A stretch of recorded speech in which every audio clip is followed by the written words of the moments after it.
I'm going to start recording. Okay. And I just sent it out to Facebook. So let me see if that actually went to Facebook and if they can hear us.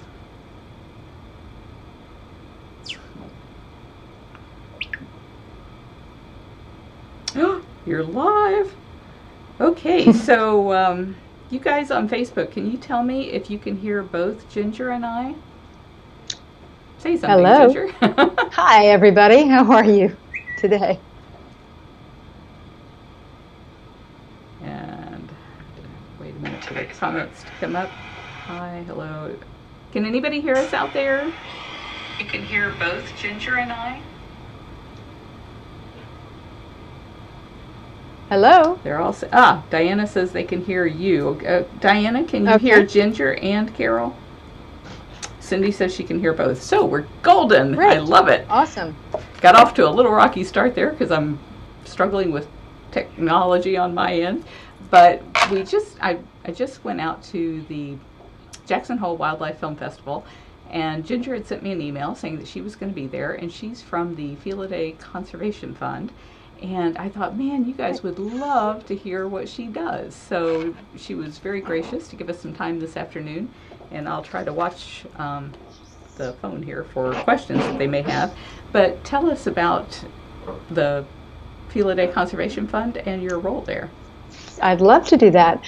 So the Felidae Conservation Fund is a wildcat research and education community awareness building organization. We're based out in the San Francisco Bay Area, and we work not only across the Bay Area, but in Africa and in Argentina.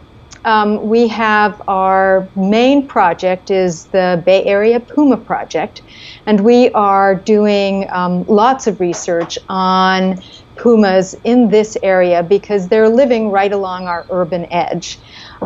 We have a 5-city megalopolis here in the Bay Area.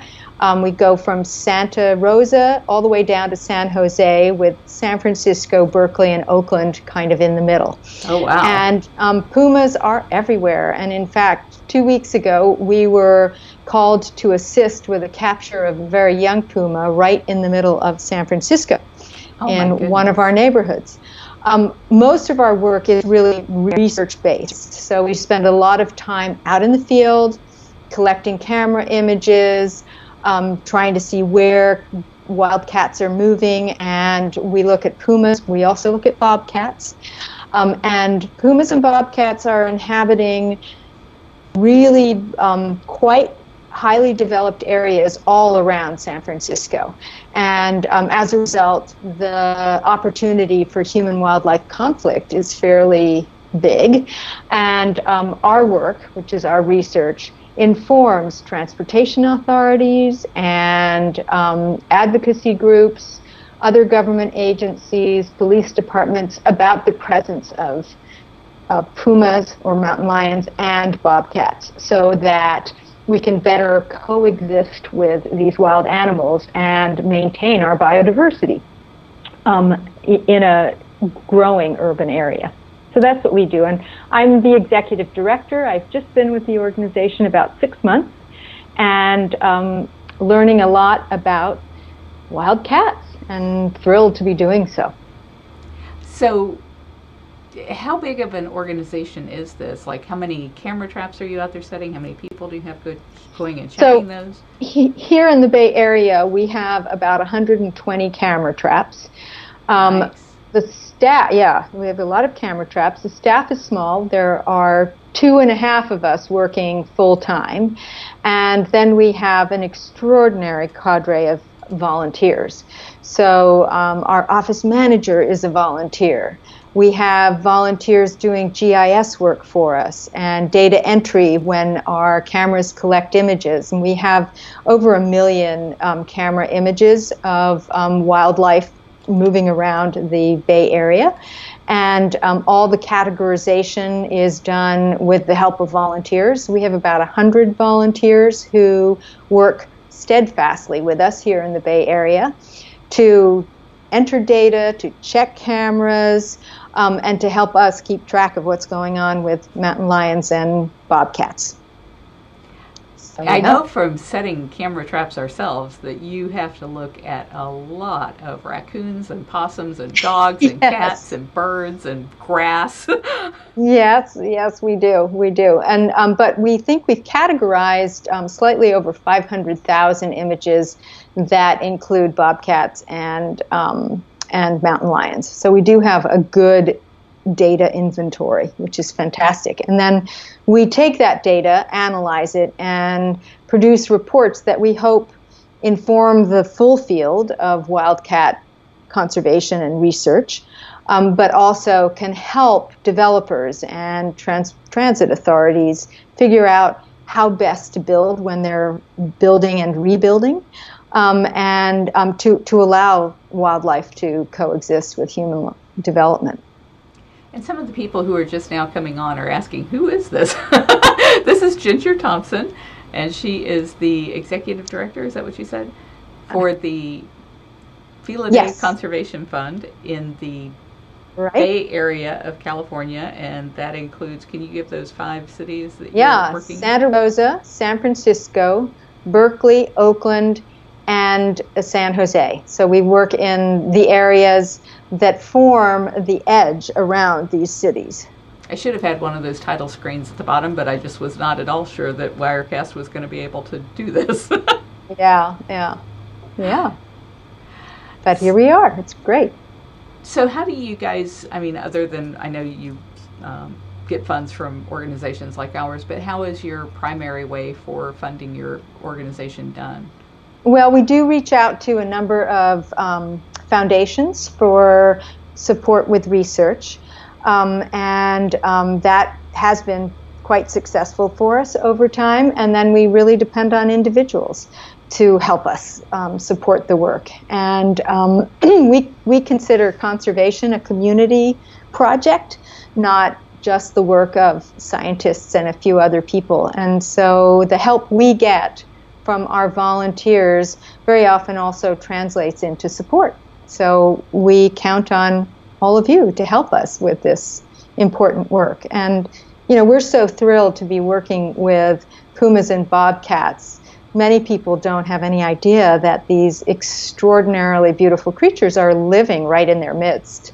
And when they learn that they do, they get very excited and come and join us on our field work, which is always wonderful for us.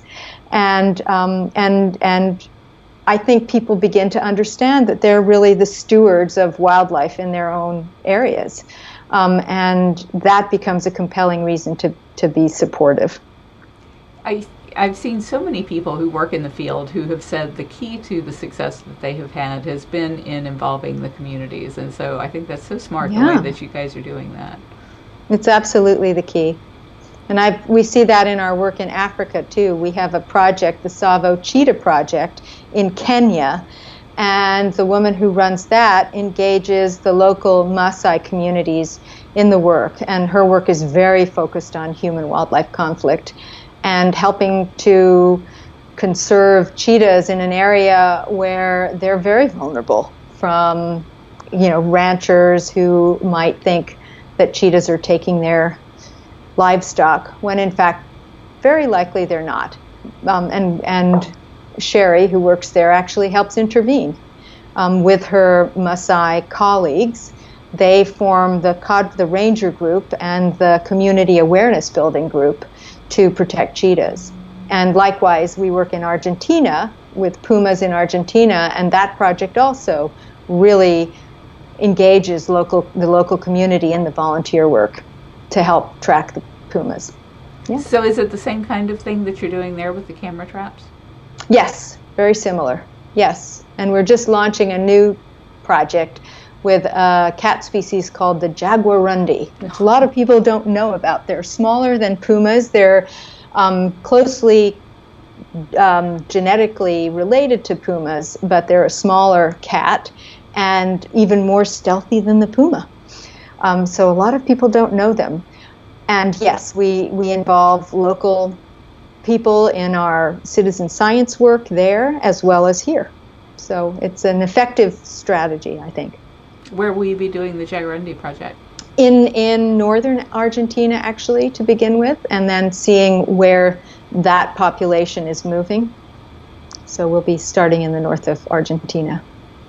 How did you come to pick those locations? You know, given that your start was with U.S. wildlife, I'm guessing that was your start. Actually, you know, I think our very first project was with snow leopards in Mongolia. Yeah. We've always studied pumas in the Bay Area, but we did the bulk of our work overseas initially, and then realized that the puma, the mountain lion, was at risk in all these urban areas that were expanding so rapidly, particularly places like the San Francisco Bay Area, Austin, Texas, where the technology boom has really brought a lot of people to these areas, and development is just running so quickly that wildlife is under pressure. But for Latin America and for Argentina, we went to a conference on mountain lions, and a scientist from Argentina was at the conference. We met him, and lo and behold, we started to work with him, which is great. That's the nice thing about those conferences, that you do find that you have a lot in common with other people, and there's a lot of opportunity to share resources and programs, you know, as far as like the way that you do things in ways that may be totally foreign to somebody else. Exactly, which is really helpful. Yeah. So that's been exciting. You mentioned that you've been with the Felidae Conservation Fund for 6 months. What did you do before that? Yes. Well, before that, I was with an organization called the Lewa Wildlife Conservancy, which is a protected area in northern Kenya that is very focused on protecting rhinos. But in its work, because conservation really is a holistic effort, is also working with lions and cheetah and other carnivores while protecting rhino, elephant, giraffe. Every year, a different species needs particular attention. I sort of think of it a little bit like a waterbed. If you sit over here, then something over here goes up and something else goes down. So, managing a protected area, a large protected area, is a tricky undertaking, because some years you have a lot of lion and suddenly the lion population declines. And how do you help nature in an area where humans have already come in, and there needs some support. The animals need some support. It's always a tricky question. Were you in Lewa during the time that the canine distemper hit the lion population so badly there?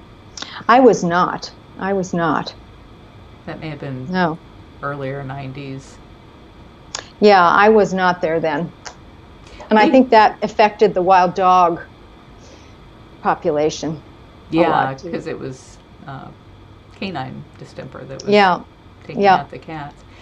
We had a bunch of our volunteers who used to go on like field trips to Lewa. I never actually went with any of them, but I'm thinking that had to have been, like late 90s or early 2000s.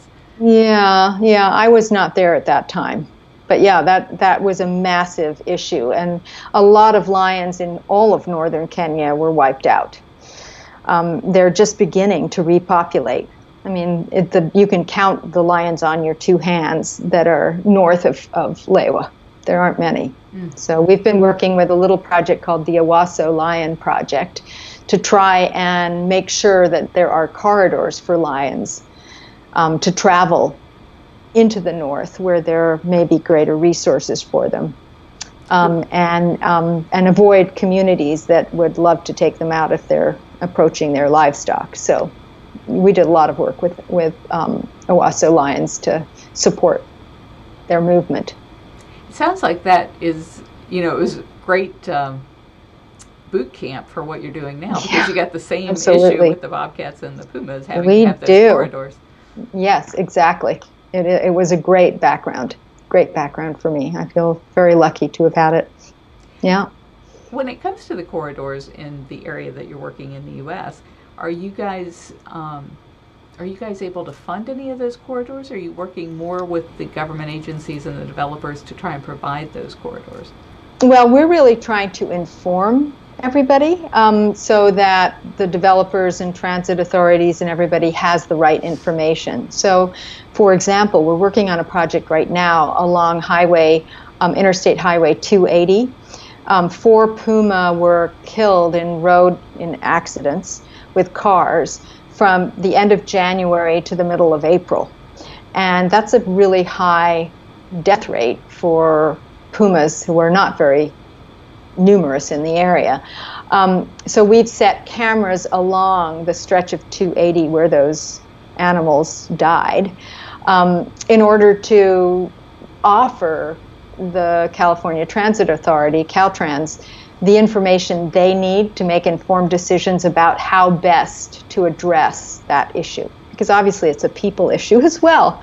And if mountain lions, pumas are crossing that big highway, so are deer, so are raccoons, and there's a lot of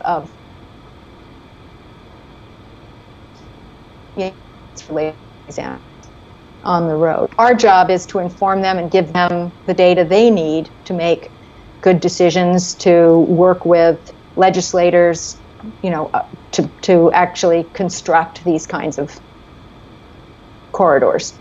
So we don't actually do the corridor work, but we do provide the data in order to make that happen. About a year ago, Explorer put a whole bunch of webcams out here at the sanctuary. And one of the things that made me hyper aware of is how many of those exact same webcams are out on the interstates. And so I'm assuming in California you have these webcams like everywhere, probably watching traffic. Do they allow access to nonprofit groups like yours who might want to use those to see whether or not wildlife is coming out onto those areas? Yeah, that's a really good question. And I don't think we have as many of those cams up in the Bay Area at this moment. But one would certainly hope they would allow us to have access. But, we haven't seen the presence of those so enormously out here yet. I'm sure it's just a matter of time. And you mentioned having to relocate a youngster out of the San Francisco area. What was the deal there? Yes. Well, there's a young male puma who made its way somehow up from south of San Francisco into the city. And we believe he wandered from the coastal tip of San Francisco into the center of the residential area in San Francisco over the course of about 5 days. He was quite young, about 80 pounds, and our assumption is he was a young dispersing male, and we helped the California Fish and Wildlife. We sort of backed them up as they were anesthetizing the cat and putting him into a truck to take him back to his home range. So we, in fact, did not collar that animal. Another group collared that animal, so we don't really know what's going on with him right now. But the great news was here was a large cat in the middle of an urban area, and the San Francisco Police Department called U.S. Fish and Wildlife, who then called the backup organizations. We have a group called BayCat that we all work together when there are incidents of cats coming into, densely populated areas, and we all work together to try and save that cat's life. How and wonderful. And the San Francisco Police Department were absolutely fabulous. You could tell, some of the individuals were frightened, but everybody did the right thing, and it was great, and that cat's alive, and that was a really good story. Oh, that's wonderful. That's wonderful. Yeah. So we played a minor role in it, but boy, do we celebrate it, because so often cats get killed in that same situation, and so yay, Bay Area. Really a big pat on the back of the police department and Fish and Wildlife. They were fantastic. It's one of the changes that I think, because the public has become so much more aware of these animals because of the fact that they're seeing them on camera traps and they're seeing video footage that people like you are getting, and they're feeling more connected to their invisible wild neighbors than ever before. I'm sorry, we got a cat that's got dental work that she's got to get tonight, so that's why I'm okay. Getting all these texts. So in the past, whenever Fish and Game would go in, not just in your area, but all over the place, whenever they would end up with orphaned cubs, they would often either euthanize them or send them to a zoo where they would then be bred for generations of cats in cages. And so it's been really nice to see that change, where they're sending them to sanctuaries where they can live out the rest of their lives if they can't be rehabbed and released back to the wild, which of course is my preference, is that they just be released back to the wild. But I think there's still a number of states that are hesitant to do that with a carnivore that big. They'll allow it with bobcats a lot of times, but not with the cougars. But at least they're going to sanctuaries where they won't end up being bred and even more cats having to spend their lives behind bars. So that's been a nice change to see. Yeah, that is a nice change. And honestly, a lot of the zoos are doing really, really good work with animals that are orphaned. So this past weekend, a baby puma was found at somebody's back door deck down in Orange County, and the Oakland Zoo immediately stepped up and said, we'll take that cat. And they're putting in a fantastic new exhibit that will include California mountain lions, and it's lots of terrain, lots of good space for the mountain lions. So that kitten will become part of that. Oh, that's nice. Yeah, and they manage and handle their animals so beautifully that we feel excited when it happens with the Oakland Zoo. So the Oakland Zoo has been a wonderful partner in getting the Big Cat Public Safety Act passed. They were one of the first zoos. The Detroit Zoo and the Oakland Zoo were two of the first zoos to say, you know what, people shouldn't have these animals in their backyards and basements. And it's like, you would think all of the zoos would agree with that, but they've been really, I think, afraid to get on that slippery slope with, well, then maybe they don't belong in cages at all.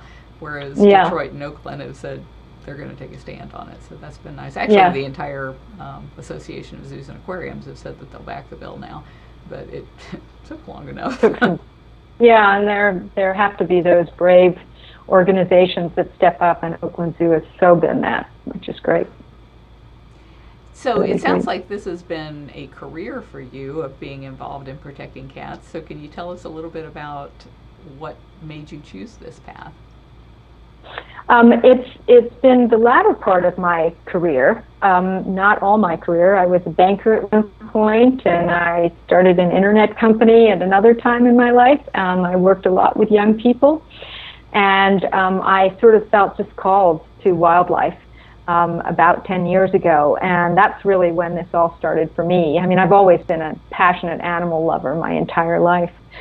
When I went to Africa, my first trip to Africa, I saw a leopard for the first time in the wild, and the beauty and awesome strength and extraordinary, prowess of that animal just immediately made me fall in love with wild cats. And I went thinking I was going to focus completely on elephants, and I left understanding that cats were a big part of my world now. So, and elephants will be always, but I had no idea I'd be so seduced by the large cats, and I have been. It's been a passion. People ask me all the time if I've ever been to Africa, and I have not. And the reason I haven't gone is because I feel like, because I have to see these cats in cages all the time, that I would never be able to stand seeing them in cages after seeing them in the wild. So it's interesting to hear that seeing them living free like that is what inspired you to make sure that more of them can live free. So that's exactly, really wonderful. That's exactly right. It's exactly right. Because when you see them wild doing what they're supposed to be doing, it's absolutely magnificent. It's awe-inspiring. Yeah. So I'm going to look through here and see if I see any questions. Any of you on Facebook who have questions for Ginger, please put them in there right now, and I will try to ask her. Diane says leopards are beautiful. Sarah wants to know where you are. I'm in the San Francisco Bay Area in Mill Valley at our office, the Felidae office. My colleagues are in another room, and we've all been working here together this morning. You were at the Jackson Hole Wildlife Film Festival. What drew you out there? The big cat